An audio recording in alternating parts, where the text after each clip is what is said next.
For our presentation, we'd like to take a moment to thank our friends and sponsors for making the Wildcatter Exchange possible.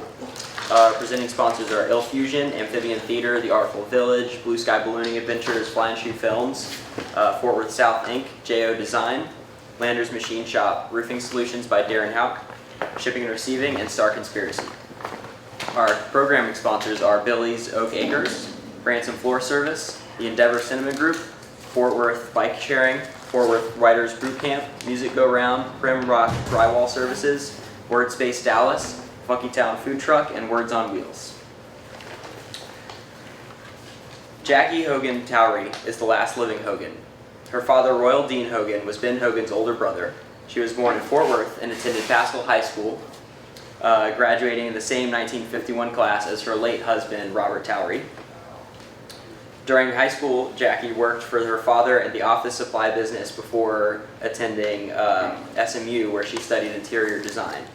After college, Jacque went back to work for her father at Hogan Office Supply Co. in downtown Fort Worth. Later, she developed her own business in interior decorating and clothing jewelry design. The Brothers Hogan chronicles the close relationship between Jacque's father, Royal, and her famous uncle, Ben Hogan, during the latter's tumultuous life. Peter Barbour, a native of Austin, Texas, attended Austin High School and the University of Texas. After college, he relocated to Los Angeles, California, where he worked as a theatrical producer in Beverly Hills. In 1985, Peter joined Hollywood Way Sound, working as a sound editor on over 40 motion pictures. Retiring from the film industry in 2002, Peter moved back to Central Texas and wrote his first novel, Around the Horn, which is in development to be a motion picture from Windfall Productions. When Robert Towery unfortunately succumbed to cancer in 2010, Jacque contacted Peter, who had previously offered to assist Robert in the editing of the book, and asked him if he would help her complete and publish Robert's work.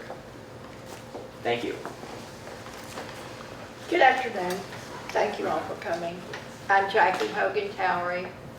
My late husband Robert was the one who really began this book. He wanted to know where the Hogan family came from, so he got interested in ancestry and tried to trace them back. Most of them came from Mississippi and Kentucky, and then moved into Texas. After he'd gotten into all of this, he turned to me one day and said, "You really need to write a book. You need to set something straight and get this all." And I said, "I am not writing a book." He said, "Okay, you tell me the stories and I'll write the book." I said, "That sounds like a really good deal." So we started on this endeavor. The main purpose of the book for me was to set some things straight. A lot of things have been written about Ben Hogan and about the Hogan family. And there were a lot of things that were not true. Sometimes the author just started writing and didn't check his facts or anything. And so I decided that it was time to set some records straight. The Hogan family is a very private family. We don't or haven't talked about anything. It was a small family. I was the only child for 15 years. It was just my dad, his brother Ben, his sister Princess, and both Ben and Princess had no children. And the matriarch of the family, who was the backbone and the strong influence on both Ben, Valerie, and Princess, was Clara Hogan, better known as Mama Hogan to me. Strong, wonderful woman. Nothing had been written about her, and I thought that needed to be explained, and they needed to know about what she had done for the family over the years and what her life had been like. And also, you know, just to get a good feeling for the whole Hogan family. And so we started writing this, and we interviewed people, and I told someone it's kind of like I've relived my whole life over again. Parts were good, parts were not so good. I didn't make this a fairy tale. I did not make it, everything was bright and shiny and beautiful and wonderful. I told it like it had actually happened, and I hope that people will enjoy reading it and understanding where the family really came from, and all the accomplishments these two men really made in Fort Worth and internationally and every place. My dad was a businessman in Fort Worth. He owned Hogan Office Supply Company, and at one time was one of the largest office supplies in the state of Texas. And of course, Ben's record speaks for itself. He won the Colonial Invitational 5 times, and so many other tournaments that I can't remember all of them. Don't even try. So it was a great experience. It turned out to be a beautiful book. The man who did the design of the book did an excellent job. And pictures, there are many pictures. I don't know how many. I thought over 100. Over 100.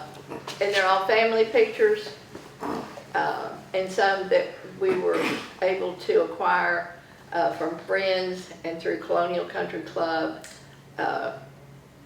And it's also the history of Fort Worth. If you go back in the very beginning, it's going to start and tell you, and a lot of people who read this book say, I didn't know all those things about Fort Worth. And so it was fun, and Peter did a lot of research on the history of Fort Worth. And, well, the book wouldn't be published if it hadn't been for Peter, so I give him a lot of credit for all of this, because he was a great influence. So When I grew up, my stepfather and her husband Robert Towery were roommates at the University of Texas. They played baseball. They played on the baseball team together there, and then they started coaching Babe Ruth League, age 13 to 15-year-olds. And I was drafted onto their team, so I've known actually my brother first. So I was 10 years old when I met Robert. So I've known him pretty much all my life. When I formed an organization in Austin called Save Muni to try to save Lyons Municipal Golf Course, which is owned by the University of Texas, but it's been leased to the city of Austin for 85 years. And now the UT wants to develop it into retail and condos, and it's the only last open green space in West Austin. So Ben Crenshaw, who's an old friend of mine, who's a golfer, pro golfer, Masters champion, he and I grew up on this golf course, so he's helping me. We're trying to save it. We decided to throw an event several years back called the Legends of Lyons, where we named each hole after somebody who had played the course and had been integral in their life. And there's always been a hole there at Muni, and I've known this since I was a little kid, called the Hogan hole, because Ben played in an exhibition match in 1951 with Harvey Penick, the University of Texas golf coach at the time, and 2 UT golfers. And on this particular hole, Hogan got to the tee box, and there was a mound in front of the tee box, and he goes, where's the green? And they said, directly over the center of that mound. So he headed over the center of the mound. The fairway dog-legged a little bit to the left until the ball went into the edge of the woods, and it was on all these rocks. And there was a nice-sized gallery following him. And Hogan walked up to his ball, and he looked at it, and he looked at the gallery, and he said, I've never played a hole without a fairway before.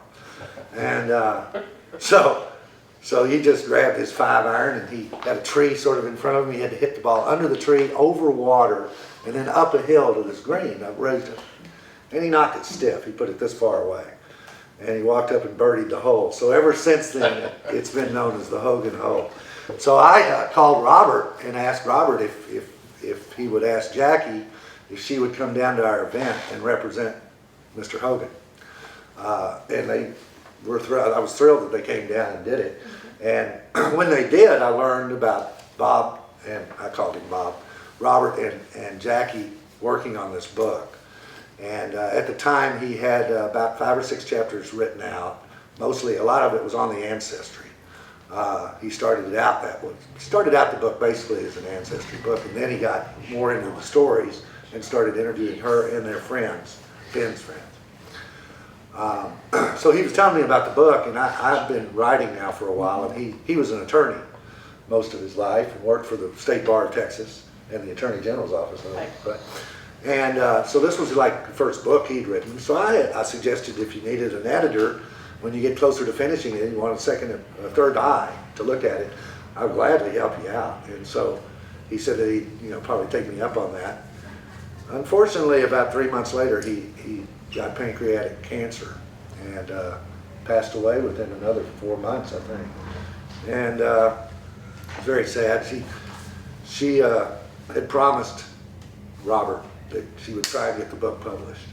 But being so close to it and all, she waited about a year and a half. And then about a year and a half, I got a phone call from her and asking me if I would help finish the book and get it published. And I said, well, send me what you got and let me take a look at it and I'll see. And so she sent me what Bob had written and plus files of notes. He had notes for a lot of chapters. He had about 13 chapters, 14 chapters outlined, maybe more than that. Well, and everything was handwritten. He didn't use the computer. Yeah. Everything was handwritten. Handwritten and in all these different files for each chapter and on little bitty note pieces of paper. Sometimes it'd be a full page, sometimes it'd just be something he'd torn out because he was doing it. But he had done, and a lot of it was based on interviews he had done with people. Well, I saw there was plenty of material, but I still needed to sort of put it into my style. So I couldn't just sort of take up where he left off. So I told Jackie that I would go back to page 1 and write it from my point of view with her input in here and Robert's. So all three of us are the authors of this book. You'll see in here where Robert is talking and where Jackie is talking. And the rest of the time it's just the narrative from my point of view and summarizing it. Just to sort of give you an idea, what Ben Crenshaw read the book. Dan Jenkins also read the book. Dan's one of my favorite writers. And Dan loved the book. So we were thrilled by that. He gave us a nice quote that we use in our print publications. But this is from Ben Crenshaw. He said, "The Brothers Hogan is the most compelling book on the role of Royal and Ben Hogan and their supporters and friends such as W.A. Monty Moncrief, W.A. Tex Moncrief Jr., Marvin Leonard, and other prominent citizens shared in putting Fort Worth on the map in the 1900s. Its poignant personal stories give the unique perspective of a private family and their lasting influence on the business scene, as well as on local and professional golf history. Jacqueline Hogan Towery has been Hogan's closest living relative, and she and her co-authors, who I know personally, bring readers an insider's perspective, revealing the rarest of insights and understanding of one of America's sport's greatest icons and the Fort Worth family from which he hailed. If you're a fan of golf or not, I highly recommend the book and know that it will inform and entertain you." We're going to read just the first chapter. It's very short, give you a general idea of what it's like, and then if y'all have any questions or anything, we're going to be here for another hour over at the Landers building at the garage, where we'll be signing copies of the book and selling them if people wish to have a copy. We'd love to have you come by and visit.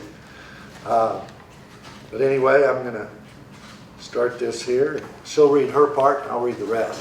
Robert isn't in the first chapter. I sort of stole from him though. a lot of it was him. This is called A Point in Time. On February 13th, 1922, Chester Hogan boarded the Frisco in Dublin, Texas, and rode the train 75 miles northeast to the Texas and Pacific Rail Station in Fort Worth. In an attempt to satisfy his wife that he would search for a job once again, Chester had agreed to come to the big city to look for work. Yet all the while it was actually his sincere hope to bring his family back with him to their home in Dublin. It has been 6 months since his wife Clara had convinced her husband to relocate to Fort Worth and look for better opportunities for their 3 children. Also, she hoped this would help her husband, since Fort Worth was the nearest city with a hospital capable of treating his recent increasing bouts of melancholy. He originally came with Clara when the entire family made the move in August of 1921, but after a couple of months in which he could not find work, he returned to his diminishing blacksmith operation in Dublin. On this day in February 1922, after more unsuccessful job hunting in Fort Worth, Chester returned to the small frame house at 305 Hemphill Street that Clara had rented for the family. Chester pleaded with his wife to return with him to Dublin in their previous familiar routine. Clara did not like the idea of taking the 3 children out of school before the spring semester was completed, however. They discussed the matter and then argued loudly enough for the children to hear from another room. At the end of the argument, Chester stormed out and stomped down a small hallway into another room at the back of the small house. His 12-year-old son, Royal, followed him into the room. As Chester started to rummage through his valise, Royal blurted out, "What are you going to do, Daddy?" Without answering, Chester pulled a .38 caliber revolver from his bag, aimed it at his chest, cocked it, and pulled the trigger. Clara, 15-year-old Princess, and 9-year-old Ben ran into the room and saw Royal standing near their wounded father, who was lying on the floor and bleeding. Chester looked up and said, "I wish I hadn't done that." He was picked up by a Spelman ambulance and rushed to Protestant Hospital. It was first thought that he would survive, but he did not. He died 12 hours later. When reporting the suicide the next day, 2 of the 3 local Fort Worth papers at the time, the Press and the Record, reported erroneously that a 9-year-old son witnessed his father's suicide. However, the Fort Worth Star-Telegram got it right with its headline, "Father's Shot is a Reply to Boy." The article in the Star-Telegram went on to describe how the 12-year-old Royal had put the query to his father right before he pulled the trigger. The report went on to quote Clara Hogan as saying that her husband had been ill for over a year and he also had financial worries. Clara, her daughter Princess, her 2 sons, Royal and Ben, did not discuss the incident with anyone for many, many years. But as a result of the 2 era-filled newspaper reports that referred to a 9-year-old child being in the room, it was long assumed by many people that Ben was the child who witnessed his father's suicide. This led to mistaken articles, and then these articles were used as references in biographies about Ben Hogan. Some going so far as saying Ben's steely disposition and hardened reserve on the golf course resulted from the fact that he had witnessed his father shoot himself. Since young Ben was in the house when the tragedy occurred, it would seem natural that an event such as this would mark a child in some way. However, his niece, Jacque Hogan, Towery, who was very close to her uncle, totally disagrees that the suicide molded his essence. Mama Hogan, Clara, had disciplined philosophy and perfectionist attitude. And it was these characteristics that had the most effect on Uncle Ben and my dad, Royal, as well. She taught them to persevere while they were growing up, especially during the Depression. Mama Hogan taught Uncle Ben and my dad a strong work ethic that strengthened their resolve and helped them make the successful men they eventually became. So why hadn't Ben Hogan set the record straight? Late in his life, Uncle Ben told me, I had been misquoted my whole life, my whole career. And there were also so many falseries about third-person narratives that I'm tired of trying to set the record straight. I decided not to deal with the misinformation. So I just let it all go. You see, the Hogan family was very private and just never talked about things like this. So the people who wrote those books and reported that Uncle Ben saw his father killed himself were never informed of the mistake. To this day, there are a lot of people who don't know the real story because nobody in the family ever talked about it. I was almost in college before I knew the story. It was told one time, and that was it. It was never discussed again. During the waning, during the waning years of Royal Hogan's life, when he was in his 80s, his grandson, Dr. David Corley, and his wife Dana, would pick up Pops, as they affectionately called Jackie's father, and take him to dinner, usually once or twice a week. They would always offer to take him to various new restaurants that they thought he would enjoy, But Pops never wanted to try anything out of his element. He preferred to go to one of his staples, like Joe T. Garcia's for Mexican food, the Lone Star Oyster Bar for fried shrimp, or his favorite late in life, the Olive Garden, where Royal loved to eat their salad and breadsticks. Dana related, quote, "At dinner one night at the Olive Garden, Pops opened up to us about his father. According to Pops, he thought the fact that his father took his own life was because his mother wouldn't go back to Dublin. And then Pops said the books reported their dad shot himself in front of Ben, but he added, that's not true. He shot himself in front of me. He told me that story one time, but I remember it succinctly." And David added, quote, "When he did tell us, it was a long, drawn-out story. It was not just volunteered. It was about 30 minutes of conversation. When he finished, he was wiping tears from his eyes. I never saw more emotion in Pops than he showed that night." Jacque always pondered what would have happened if her grandfather hadn't taken his life when he did. One has to consider what might have been different if that moment in my family's past had never happened.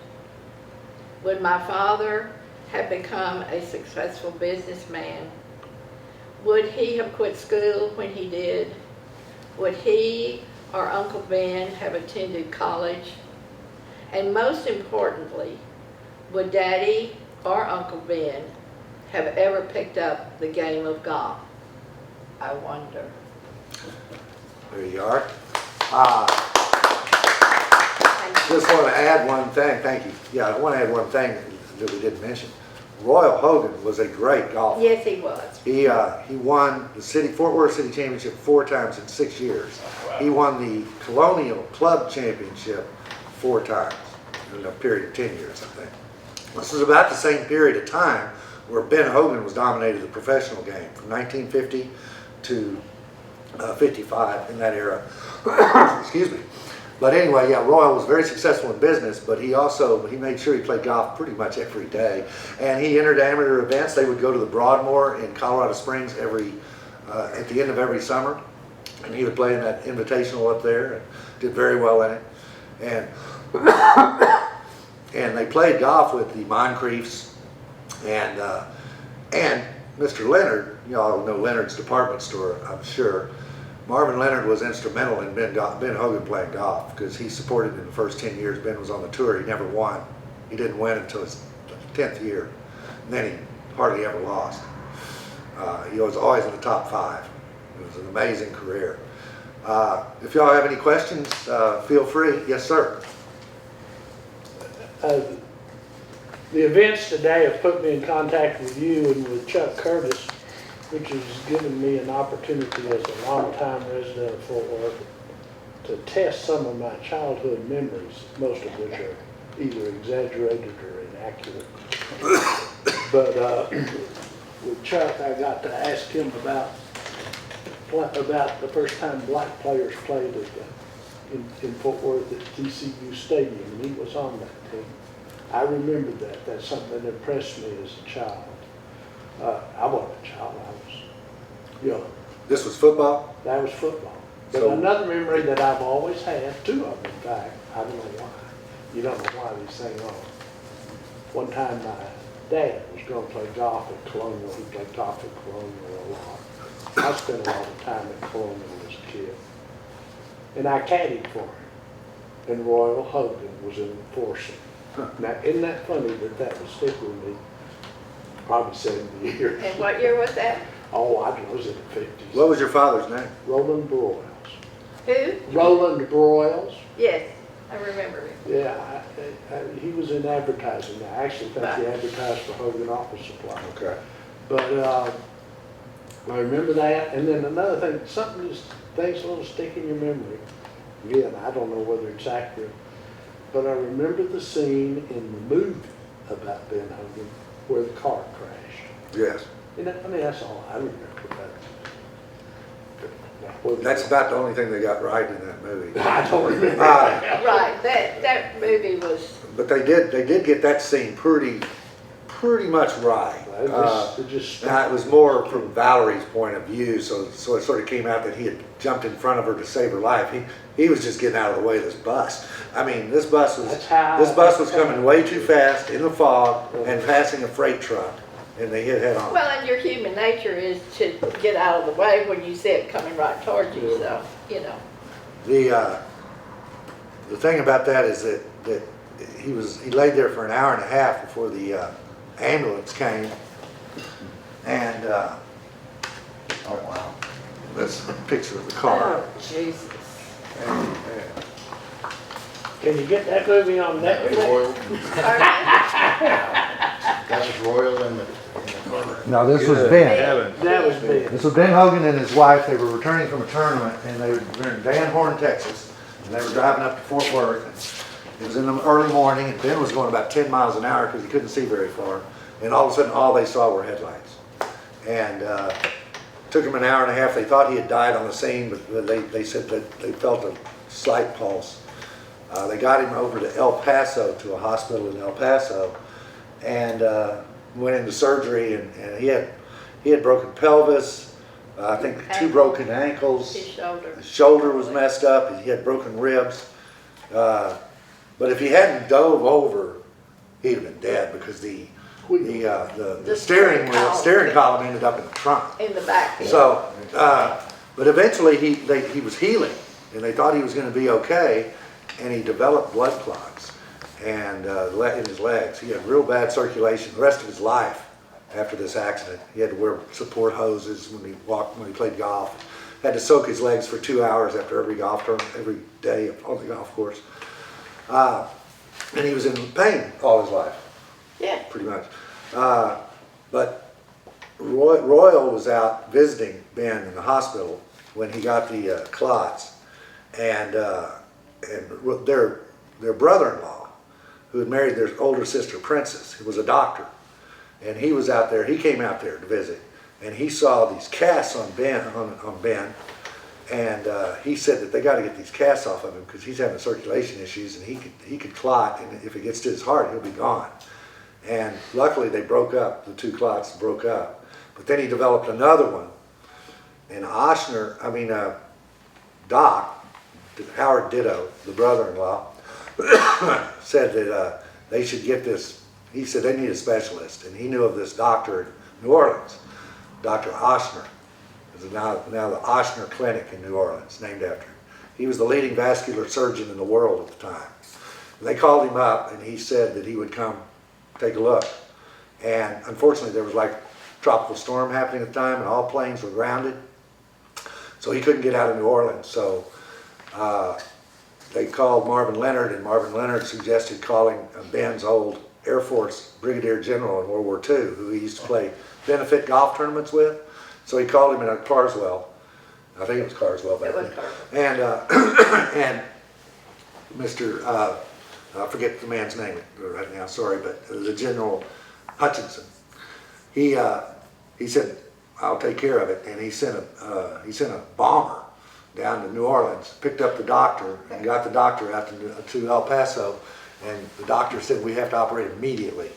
And they went in and they tied off a vein, and he did this experimental operation basically that saved his life. It was fascinating. My recollection, whether it's correct or not, is that he actually, there's a big following of him coming back, and he came back as a professional golfer. But I don't remember whether he was very successful. Oh yeah, he came back better than ever, actually. Well, they said, first of all, that he'd probably, number one, never lived. Then they said if he lived, he'd never walk. And They'd never play golf. Never play golf. He just showed everybody that they were all wrong. He actually played better golf after the accident and won much more. He won 7 of his 8 majors after the accident. So he won U.S. Opens and Masters and PGAs. It was probably the biggest comeback in the sports history. In sports history. I don't think there's anything someone that was as close That was to kind of death the point as of he the was. movie, wasn't it? I mean, well, yeah, he comes back, and then he had, before, he sort of was known as somebody you didn't talk to on a golf course. He was real, and he was he said he was at work. When he came out of the clubhouse to go hit practice balls before a round, he was at work and he wouldn't talk to anybody, he wouldn't sign autographs, nothing. Afterwards, he got so much fan support. While he was in the hospital, he got thousands of letters. Probably continued to get them in Fort Worth while he was recovering.